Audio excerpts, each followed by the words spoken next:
Hello everyone and welcome back to the Cyclocross Social Podcast. Today we're going to take a look ahead at a very busy Christmas period full of racing. Different sort of preview than we normally do due to the amount of races, but Issam is here to take a look ahead with me at 10 races to be precise. Yes, thank you for having me. All the racing this Christmas period will be live and uninterrupted on GCN Plus.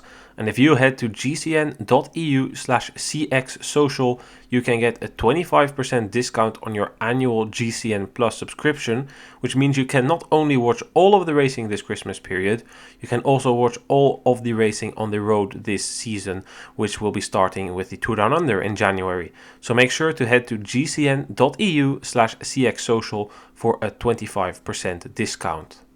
Issam, a busy period of racing is awaiting us. It's starting this Friday in Mol with the evening cross, the Zilvermeer cross. It's a part of the Exact Cross series. Who are the biggest names at the start here? We'll start by talking about the men's race. Well, yeah, all three are starting, Pidcock, Van Aert and Van der Poel. And around those guys, we have Hermans as well that's going to be starting with Laurens Week. Thibaut Nys is also going to be back. So, yeah, we got quite a field. I think the guys that we're missing are Van Toerenhout and Iserbiet from Paulshausen. But overall, we have quite a solid field for an Exact Cross in Mol. Yeah, it's probably not the deepest field. As you say, many of the Paulshausen guys, but also Lars van der Haar, they aren't racing there, and it makes sense because there's going to be 10 cross races in Belgium over 17 days, and after Christmas in 14 days there's going to be 9 crosses. When the calendar is that packed, you need to make choices, so it makes sense that they skip the Exact Cross because there's no classification that belongs to the Exact Cross. Still, the race is not turned into a situation that we had in Essen where there's only B or C tier riders starting the race, because as you say, the big three are there. They don't need to think about classifications. They can just choose whatever they want, and since they are really fresh, a big block of racing here is exactly what they need to build their form and get into a rhythm towards their goal, the World Championships. Van der Poel, Van Aert and Pidcock will be racing here, but I don't think that Pidcock is going to be the third guy in this race. It's going to be rainy, but the course doesn't tend to get too muddy. It's a fast course.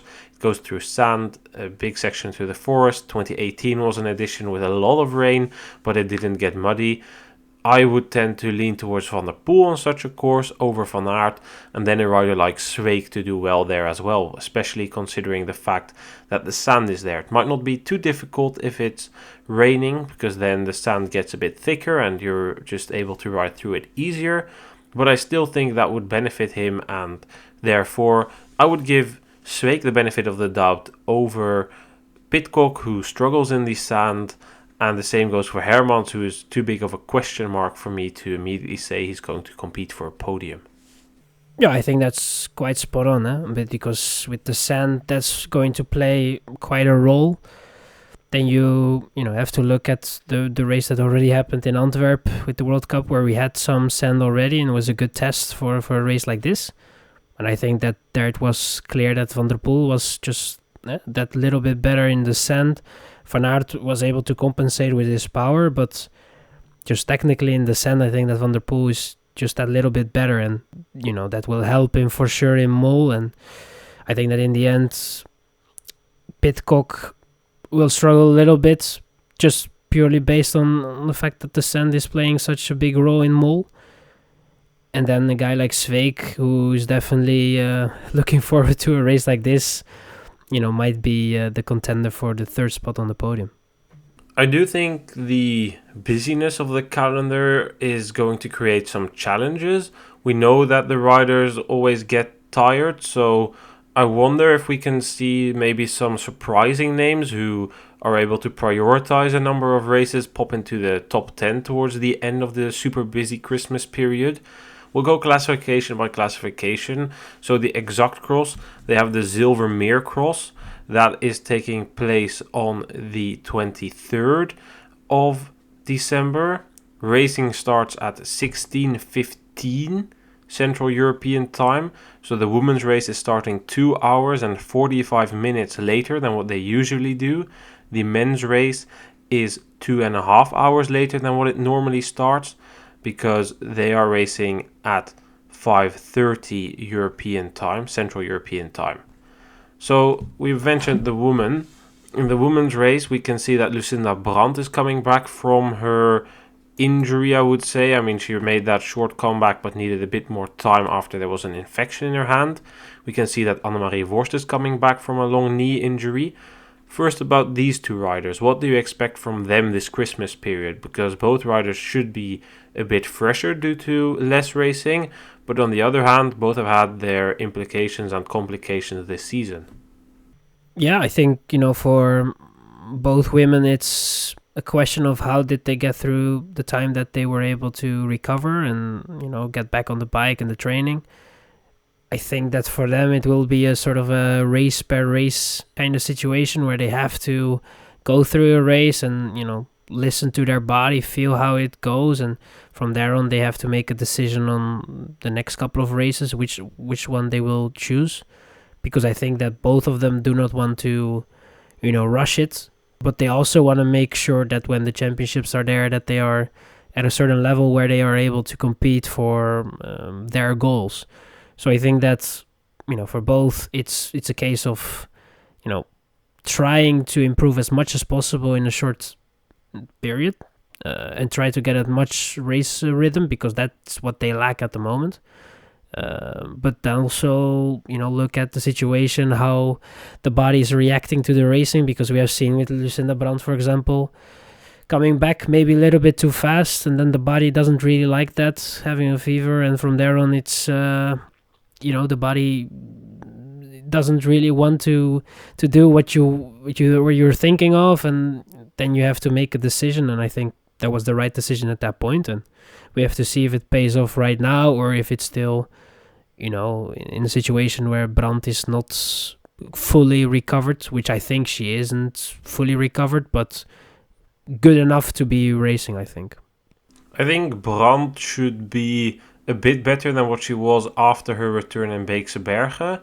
Beekse Bergen was a rough race to return, but in Overijse and Kortrijk, it wasn't bad. There were just too many mistakes. And then she got really sick, and I wonder how that illness affected her. I mean, I feel like everybody in not only the Netherlands and Belgium, but just in Europe, there's a pretty serious flu going around here, and I think Brandt got it. My sister has gotten it. It's no fun. I think you had it as well, Issam, around Antwerp. It's no fun to have that flu. It really takes you out for a serious while, and that could have impacted her then again, but she's been training in Spain for the best part of 2.5 weeks, training on the road with Trek Segafredo, having riders to pull you up against. I think that will help her, and I'm pretty excited to see her back. I don't expect miracles, but here in Mol, a podium should definitely be possible. I have my bigger question marks with Annemarie Worst. She's been out for a longer period of time and has had less time to really recover from that. I only really seen her pick up the training again 1.5 weeks ago in Spain on the 777 training camp. So I don't know. Worst should be able to go well in the sand, but then again, how will her injury have affected her? I think that Brandt will be in a better situation than Worst, but I do still think that Brandt will find it difficult to consistently fight with the young guns. Puk Pieterse, Fem van Empel, question mark, how does she come back from her injury? So many question marks here, but Puk Pieterse will definitely be up there. Van Anrooy, if she made another step on this training camp, she can potentially bridge that gap to Pieterse and Van Empel as well. So yeah, that could be interesting, but what do you think? Can both Brandt and Van Anrooy bridge that gap that they had to Van Empel and Pieterse?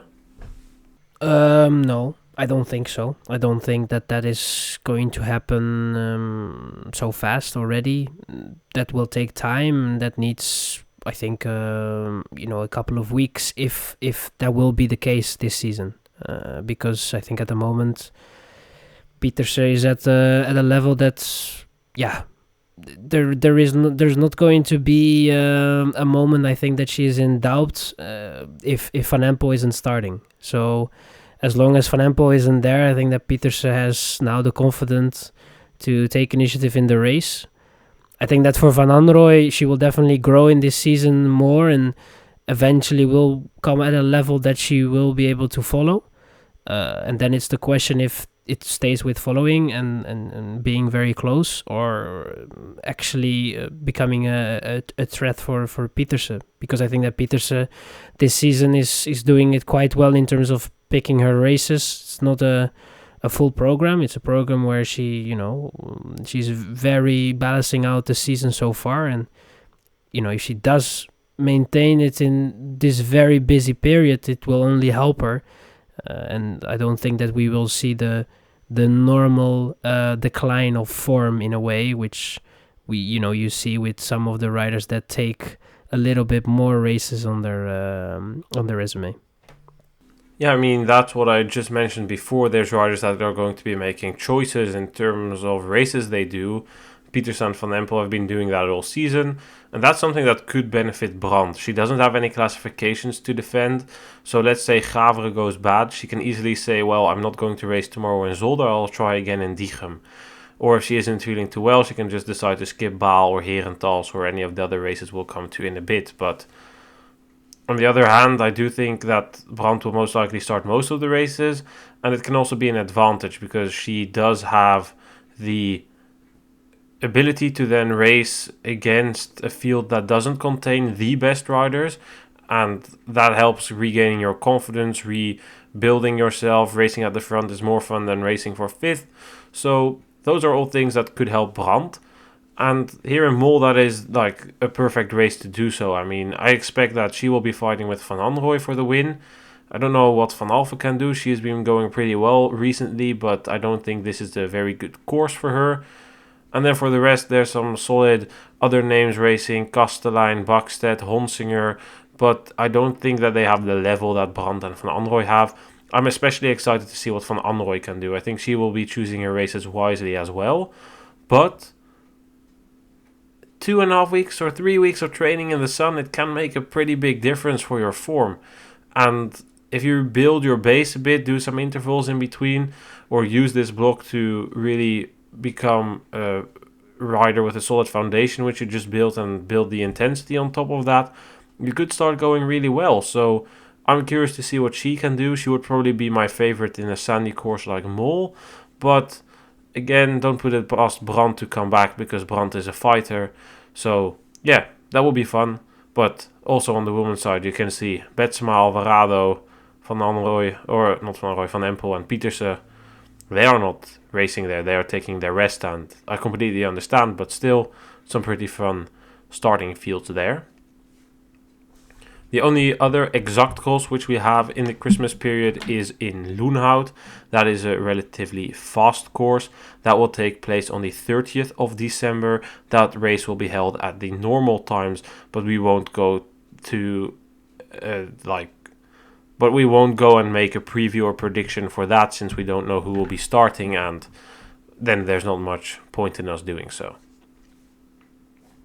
Then let's go to the World Cup in Gavere, Issam. There's 2 World Cups in the Christmas period. Gavere on Boxing Day and Zonhoven on the 8th of January. Both are held at the normal time. Huge start fields in Gavere. Huge indeed. Who are we not missing? In total, we have 98 riders that are going to be starting in the men's category, which is an insane number for a World Cup, in my opinion. But yeah, that's what we're dealing with. I think it will definitely look very nice at the start, but eventually the focus will be on the guys in the front. It's going to be an interesting race. If the weather with Gavere, it's a tough course. It's a course that involves some climbing. It's a course that has some variation, some technical sections. It's in my opinion, one of the better races of the season. I think definitely one of the races that you should skip as ones to watch, because I think that It's on a perfect day on the Monday, Boxing Day. Best way to spend it is probably with a very good battle, and we got the big three and all the other guys around them as well. So it's going to be interesting how that battle for the World Cup with the standings will play out, and how the three will progress over the course of the season towards their goals of the World Championship. Yeah, it's really a good race. The course has been reworked a bit this year. They moved the pits to a better location because the hill on the top, that was such a tiny pit. It would have been horrendous to try and fit the mechanics for, as you say, an astonishing amount of almost 100 riders there. So yeah, it's been good. They're now going around the castle, putting some focus on that, and it is a good course. I remember when this was still called Asper-Gavere. Somehow they ditched Aspere from the name and now just call it Gavere. But no, it's going to be good. And that is a course with climbing, descent. We all probably still remember that in the 2020 season, Thomas Pidcock won his first major race there. He beat Mathieu van der Poel there. Course with climbing, probably quite some mud, some technical sections. That is the one race I am looking at and thinking, if Tom Pidcock is to win across somewhere this Christmas period, with the exception of Baal, where he's the only one of the so-called big three to race, Gavere has to be it for him. It has the elevation, it will have the tough conditions, it won't be that much of a drag, it will more be slippery mud. That should be his opportunity to win, and what's needed, he needs to not mess up his start, because if you mess up your start in such a big pack, you could be 30th going into the first corner, and well, then there's not much to say for him. But if he can get a decent start, this is his one shot to win a World Cup or a big race in the Christmas period, at least in my opinion. Definitely. And if the weather is going to help him a little bit, then I definitely see a lot of chances for him. The way he's built, he's a lightweight. He loves climbing. Gavere is definitely a course when it's a bit tougher that can lean a little bit more to some sort of a mountain bike course in terms of the climbing and the level of I think that the profile for him is definitely fitting. And he has a good history in Gavere as well. So I think that for him, that's definitely a race that will suit him. There is some running in it as well. So I think that for Van Aert, it is also a race that will suit him well. And for Van der Poel, I think that Van der Poel will be hoping for a race that is a bit faster. If it's going to be muddier and then you have to be running a little bit more, it's going to be a little bit more difficult for Van der Poel. But we have to wait and see. I think that the battle will be amazing, and the other guys also have their battles. I mean, Van Toornhout on a good day is definitely somebody that can finish on the podium. And Laurens Zweek and Iserbyt will look at each other for a classification. Van Toornhout obviously as well, because he's playing a role in that as well at the moment. Yeah, he's actually second in that classification now. Iserbyt after the DNF and Val di Sole is not that much of a factor anymore in the World Cup. He's more than, I would say he's like almost 40 points behind, which is a full race. So I would say he's out of the World Cup. And yes, Van Toornhout can do well, but it would require an extraordinary ride by him. And we have seen that this season. But I would still argue that in Gavere we're going to see a fight between Van der Poel, Van Aert and Pidcock. And as you say, it will involve some running probably. It's a course where all three have their terrains. Like Van der Poel will do well on the technical downhills. Van Aert will do well on the running and climbing sections. Pidcock will do well on the climbing sections. It's going to be interesting, and I hope we can get a race like we had in Namur 2020 when Pidcock led for a long while. It was a bit of a Fata Morgana, that lead, since he decided to not pit basically every lap, whilst Van Aert and Van der Poel did, which caused them to lose like 5-6 seconds every lap, and Pidcock was like eating that lead and then eventually got caught and finished third. But I am hoping for such a style race, and I am really excited for it. Does Van Toornhout stand a chance? Perhaps. But it will be very difficult, because I do think we'll see a very good version of all these three riders. All three riders have gone to Spain to build their form. All three riders will be eager to show something, and we've seen the level that Van Aert and Van der Poel have already. We've seen that Pidcock is capable to win against the rest, even on courses that doesn't suit him too much. So I'm excited. And then behind, the battle for the overall, yes, But the problem is the point scale behind is so messed that there's only one place or like 1 point between the places. So the 20-point lead of Zweek on Van Toerenhout is a pretty big one, unless Van Toerenhout somehow manages to end on the podium and take like a serious bite out of it, or Zweek ends way back, which I don't expect. But hey, we can hope, and I do know that in the Paul Sauze camp they are still optimistic about the chances of Van Toerenhout. But after the Christmas period, we will know, because the second race of the World Cup is Zonhoven on the 8th of January, also being raced at the normal times. There, probably Van der Poel and Van Aert will come at the start, but no word on Pidcock yet. But then again, that could be a race where Zweek could do well. I remember in 2016 he was actually fighting with Van der Poel and Van Aert for a long while in the race when he was still riding for ERA. On the women's side, the big question there is, how is it going with Fem van Empel? Do we know if she will take the start in Gavere, Issam? Normally she will start, but at the moment there is nothing clear on her situation. I heard somewhere that she was actually saying that it is worse than she expected it after the departure from Italy, and I think that it's difficult with such an injury to understand what is going on, because it's not nothing has been broken, no bones that has been broken, so then it's purely the muscle and the feeling that you have, and if you feel the pain, it's difficult to get around it. With you need to take a lot of care of your muscles, and I think that for her it's terrible, and that's why there is no clarity. I think that she doesn't have the clarity at the moment as well.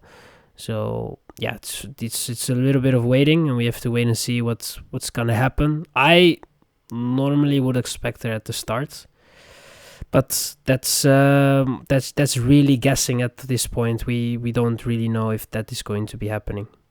Yeah, it's a big unknown. What is known that also the women's race will have a huge start list in Gavere. They have like 87 riders or 86 riders on the start list, something like that. So yeah, I mean, Vos isn't there. I think Vos will be racing some other races in the Christmas period. We don't know exactly which ones, but we know that Puk Pietersen will be there. She will be fit. She will be going well. A course like Gavere will have some sections that resemble Overijse, so that could be fun. What can Honsinger do on a course like this? It's her second race back. She raced the national championships in America, of course, spent some time with her family there.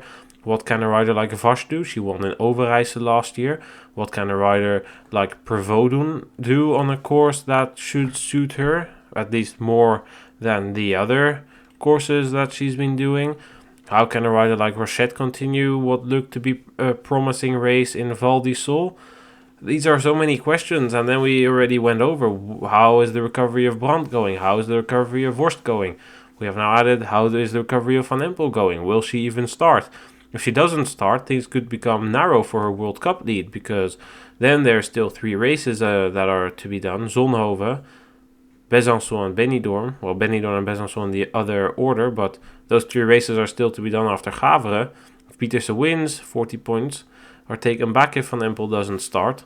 Things can become narrow. I would therefore say that it's likely that she does try and start, but again, if she has too much pain, she won't. So Van Empel is this rider that if she only feels like half the opportunity to start, she will take it.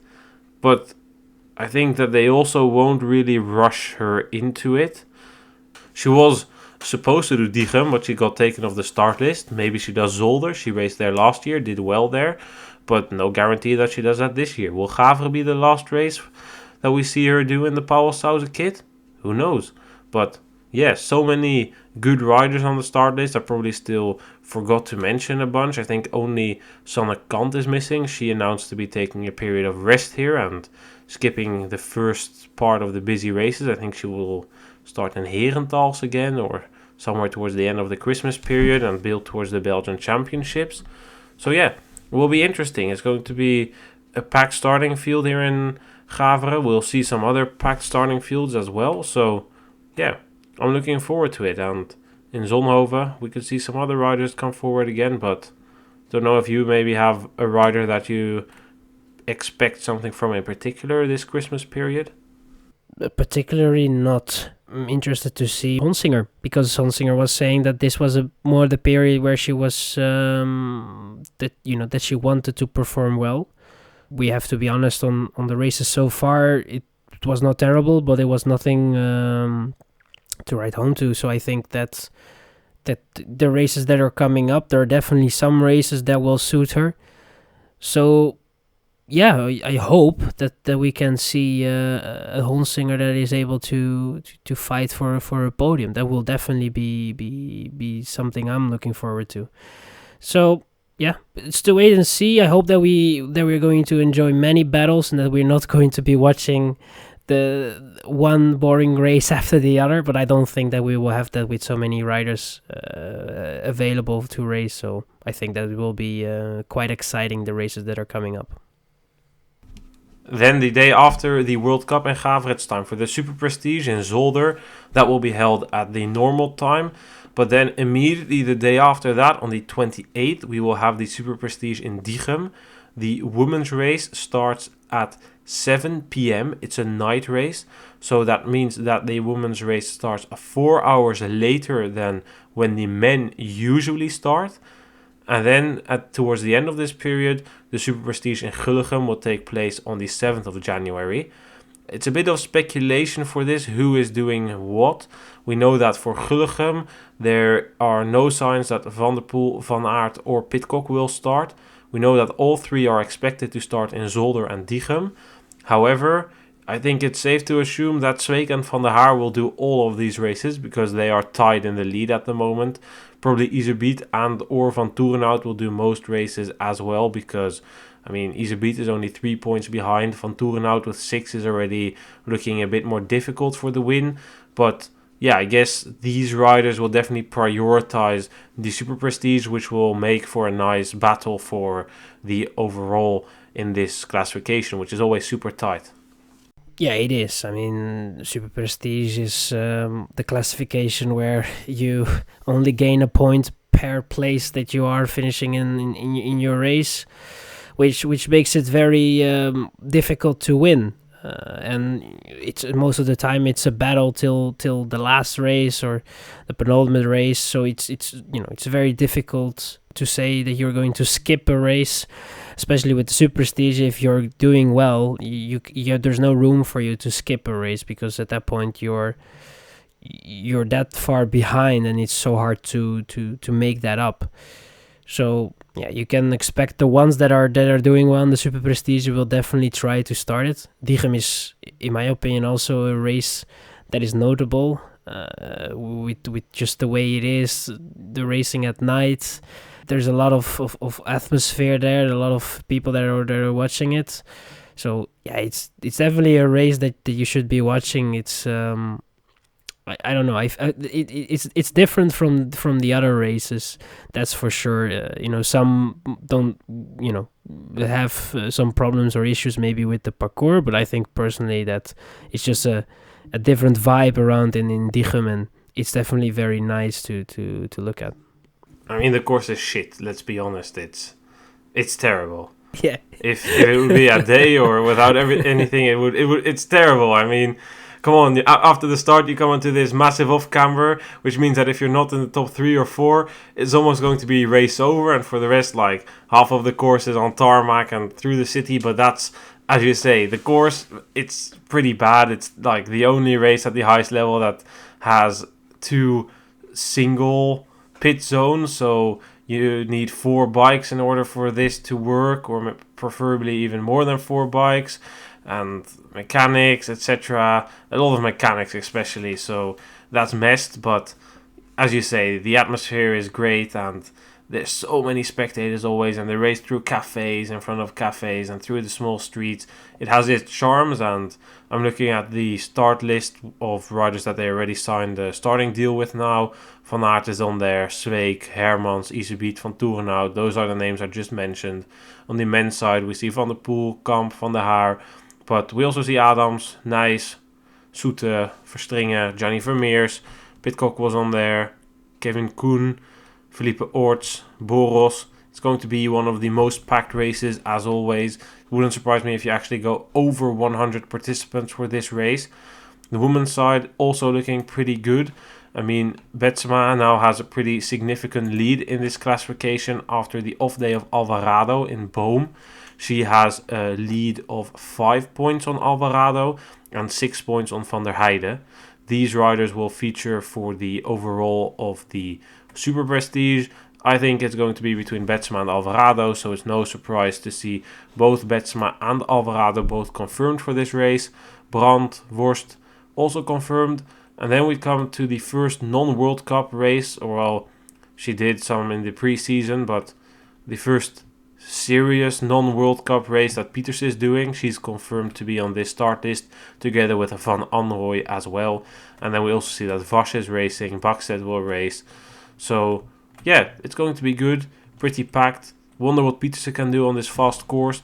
I do think she'll go fine because I remember a couple of seasons ago, or it must be 2019 because that was the last edition when Van Anrooy was in the leading group together with Pietersen, and Van Anrooy had the puncture, went into the pits, was nobody there because she only had enough mechanics to be in one pit, and that wasn't that pit. Pietersen, I think, ended 4th or maybe 5th, something like that in that race. So that was really the first time that they did super well in a televised cross. It was another step up compared to what they had done before when they were still just juniors. So yeah, it's going to be good. Overall, yeah, looking good. Probably Diegem, and I do love Zolder, although it's gone a bit backwards the past couple of years. Gulligem, yeah, not looking forward to that all too much since I don't really like the course. Then onto the final classification this Christmas period, the X2O Trophy. They will be having 3 crosses all in the first week of January, kicking off traditionally with Baal on the 1st of January. Then the semi-new race, Herentals. First time this will be held with spectators on the 3rd of January. And then new in the series, Kokzijde on the 5th of January. All these races will be held at normal time, and I assume you are looking forward most to Kokzijde, Issam. Yeah, and that's mainly because of Kokzijde, the name itself and the race, not because of the classification, which is difficult at the moment. But I think in terms of Kokzijde is definitely a race that I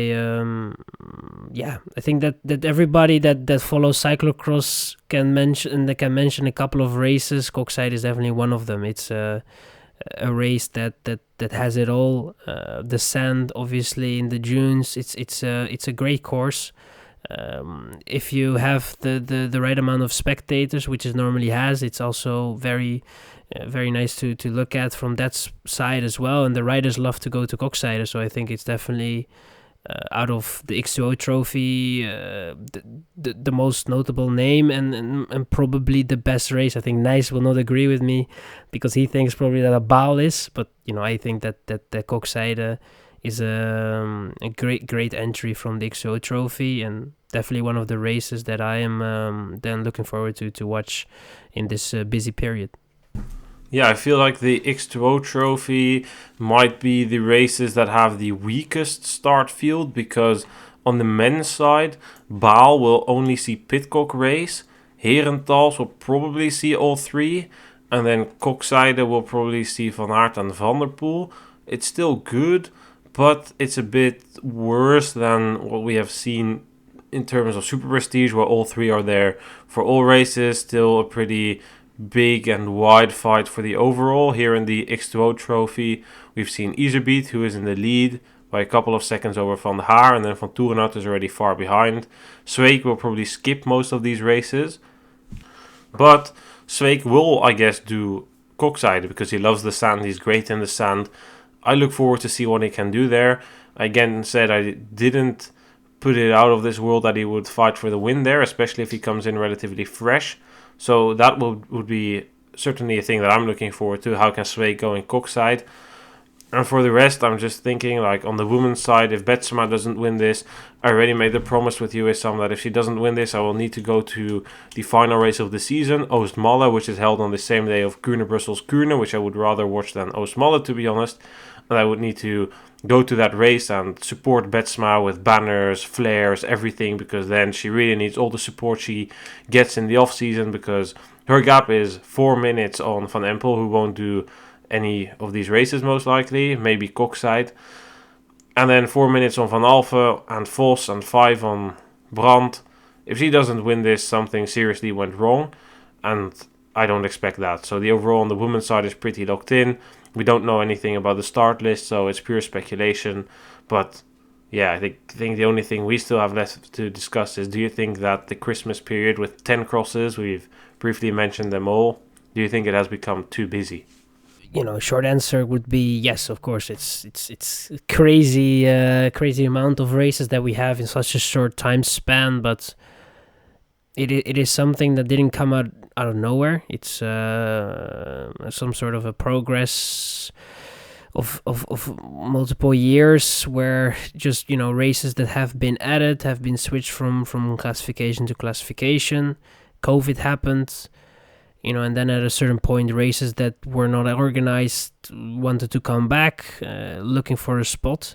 But it's for the riders especially. It's a very busy period. I think for the viewer, it's amazing, because it's especially if you're a big fan of cyclocross, it's almost heaven. Every time you turn on the TV, it's almost like you're watching the World Cup. Every day you have something to watch, and that kind of feeling is what the most people will have watching. But I think for the riders, it's a bit difficult, and I think that if you have so many races after each other, it takes away a little bit of the attention that a race should be getting, I think. And at the end of this, we will probably be like, yeah, it was a nice bunch of races, but there will nothing that will stick, unless it's very outrageous things that have been happening in the races. But I think that normally after all these races, it's going to be very difficult to mention them all. But yeah, it's a decision that has been made by the organizers. The organizers don't care about each other's classifications, and then you're ending up in a situation like this. Yeah, but the question is, and how far is this any issue for the organizers that it's so busy? I mean, we've seen it across like Mol or potentially Kokside. There will be races suffering from the fact that many riders need to make choices. But on the other hand, there are other riders, which in this case tend to be the biggest names of the sport. Pidcock, Van Aert, Van der Poel. But also riders like Hermans and a rider like Merlier or Vermeers, who are relatively big names in Belgium. They will attract spectators. They will be on TV. They will have many spectators there. I don't think for them it's really an issue. I think it's not an issue for the fans. It's not an issue for the organizers. It's more of an issue for the riders, and probably at the end of the day, it's the X2O trophy or Exact Cross, but I would tend to say that the biggest issue will be for the X2O trophy, because they have a classification. They will suffer, and then there will probably be complaints again about how the period is too busy and the World Cup is squeezing them into this narrow window of dates, and that they all want to have the best riders, and therefore there's no other option than to go now, and then riders still need to make choices. And then it would then again be like annoying to me, because I'm thinking, if the X2O trophy is again the classification that cuts on the short end, or like pulls the short end of the rope, like on one hand you can say yes, it's partly because the World Cup takes many dates, but on the other hand you could also say, what is the X2O trophy doing to attract new viewers, or like make their classification attractive? And with such a heavy like opener, Koppenberg, such a backloaded classification with really its center now, 3 races in 5 days, which forms the foundation for the rest of the trophy. And how far are you really attracting riders? I would say that the X2O trophy is doing a terrible job in doing so. So then, like, I think that's where the issues start coming for me, and the biggest issue should be for the athletes, that they are forced to make choices due to a lack of cohesion on the calendar. Like, as you say, Super Prestige, X2O, they don't work together, and they are blocking each other here a bit, and that will cause issues eventually, because riders need to make choices, And if you see that more and more people are choosing for the Super Prestige because it simply doesn't have such a heavy calendar, then the X2O trophy will suffer. And then we come back to what we said in the Kortrijk podcast, how does the X2O trophy go forward? So I think the toughest part is for the athletes, because I already said it. If you are not going to do all races, you might be able to, at the end of this busy period, like peek into the top 10 because you are fresher than the rest. And we saw it already with just the one busy week between New Year and Christmas. Already then riders were tired towards the end of that. And now it's just going to become more and more. And I wonder how you see that. Will we see riders be completely drained towards the end of this period and then just come short the rest of the season? Or do you think that they will be wise enough to make decisions and prevent that from happening? I think that we will have definitely some riders that will end up in the scenario of being completely drained after all these races. But I think that the majority is, they had the heads up already. They know that the amount of races that are coming up, and I think that most riders will definitely not race all races. We already have seen some cancellations left and right, and some decisions that have already been made of skipping a couple of races. And I think that that's only that's the best way and the most. Yeah, you cannot race all these races. It's just not the most responsible thing to do, and I think that the riders will definitely be sensible enough to not race all these races together. And I think that in the end we will have definitely one or two, but not the majority. I think that the majority will be sensible enough to get through this period as smart as possible. Time will tell, and during the coming weeks we will become much wiser. We'll be very busy for us. We'll be trying to push out podcasts for every of these races. We'll be tight on sleep probably, but we'll do our best. And yeah, no promises. Maybe we'll need to skip one or two or merge them together, but we'll do our best and try and provide as much content as possible. Issam, thank you for being here, and get some rest because buckle up. It's going to be a busy period. Yes, I'm looking forward to the amount of episodes that we're going to get through, but thank you for having me, and looking forward. And just to be clear, that means that on the days that there's no racing, there will also be no preview podcasts, because else it would be daily podcasts, and that would be a bit too much. Thanks everyone for listening, and we will see you guys with a new podcast that releases on Saturday, on which we discuss the Cyclocross in Mol. Thanks for listening, and goodbye.